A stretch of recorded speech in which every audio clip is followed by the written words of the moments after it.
Back in 2020, I had no idea how much content creation was about to change. But around that time, I stumbled onto something, an approach that completely transformed the way that I make videos. And when I started applying it, the results were undeniable. My videos hit millions of views and my audience started growing more rapidly than ever before. And because of that, I wouldn't want to waste another second posting a single video without knowing what I know now. I was able to turn this into something sustainable without relying on trends or gimmicks. But here's the thing, today there's still a big chunk of creators that are doing the exact opposite. They're throwing ideas at the wall, hoping something sticks, and when it doesn't, they think they just got unlucky or that their ideas aren't good enough. But it's not about luck, and everyone does have valuable ideas. The way videos reach people isn't the same as it used to be, and most creators haven't caught on to what's actually working now. Building up a following is great for the long game and for returning viewers, but unlike 10 years ago, you can actually grow faster than ever before without even having a single follower to begin with. Which means the perfect day to start learning about ways to grow your channel is today. Once I realized I could have saved months and even years of being stuck in trial and error mode, I knew there were others in the same position as I was in 5 years ago who could benefit from this info too. It's not a fun boat to be in, constantly wondering why some videos flopped while others blew up.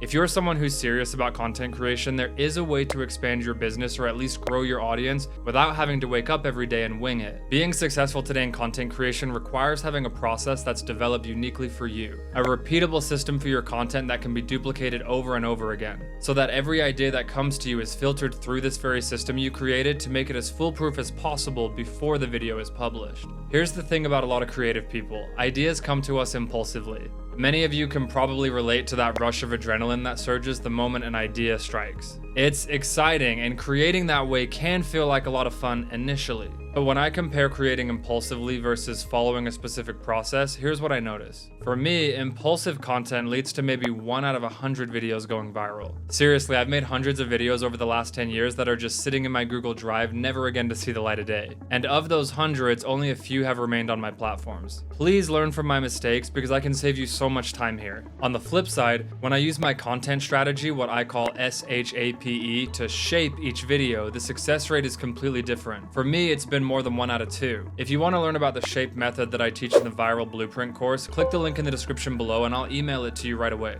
The best part is once you use a method like shape to establish a framework for your content, you don't have to abandon your impulsive ideas, you just don't have to rush into making them. In fact, inside the Viral Creator Pro course, we break down in detail the most effective ways to brainstorm, log, and prioritize ideas before putting them through your process. I can't tell you how many times I've had an idea hit me out of nowhere and suddenly I'm running to Zerchers at 9 p.m. for props, then Walmart at 10 p.m., frantically searching Amazon, then I'm at Walgreens at 2 a.m., scrambling for all these materials to make this idea work last minute. Instead of this chaotic behavior that's high risk and may not yield results, we can simply add our impulsive ideas to a list. We can run ideas through our framework before posting them and give each one the time and attention that it actually needs. When you do that, a couple of really cool things happen. First, if the idea isn't developed enough to successfully make it all the way through your framework, that means it fell apart before you got into production. That's actually great news because it means you discovered this before investing too much into it. Now you've saved time, effort, and resources as opposed to discovering after it's posted that the idea wasn't developed enough. Instead of filming, editing, and posting something only for it to flop, we can recognize early on that the idea needs more work before we commit to them.